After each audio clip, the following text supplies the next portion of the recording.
Baru 1 bulan menghirup udara bebas karena menjalani hukuman, ternyata tak membuat jera dua sekawan berinisial T dan Y warga Kayu Agung ini. Keduanya kembali ditangkap dengan kasus pencurian kendaraan sepeda motor di 2 laporan polisian di kawasan Kabupaten Ogan Komering Ilir. Dari tangan pelaku, polisi berhasil mengamankan 3 unit motor, yakni 1 unit motor Honda Matic, 1 unit motor Yamaha Bison, dan 1 unit motor Honda Mega Pro. Kapolres Ogan Komering Ilir AKBP Hendrawan Susanto saat press release menjelaskan, penangkapan kedua pelaku spesialis curanmor ini berawal dari laporan warga dari Desa Teloko dan Desa Mekarwangi, Mesuji. 2 tersangka ini merupakan residivis dengan kasus serupa dan baru bebas dari lembaga pemasyarakatan. Tersangka T baru bebas pada 13 Desember 2023. Sementara tersangka Y baru bebas dari penjara pada Agustus 2023 lalu.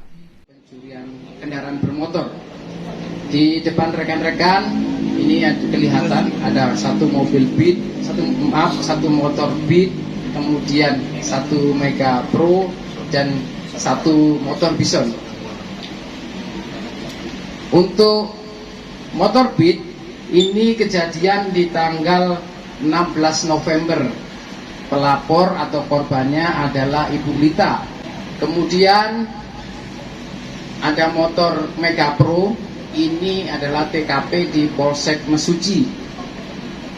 LP-nya tanggal 30 Desember 2023. Dan kami mengungkap dan menangkap pelaku di tanggal yang sama, 30 Desember 2023 siang hari. Menindaklanjuti laporan dari masyarakat sehingga bisa melaksanakan penangkapan 2 tersangka. Ini adalah inisial T dan inisial Y. 2 orang ini sebenarnya udah residivis. Ya. Saudara Y ini pada Agustus 2023 baru keluar dari lapas.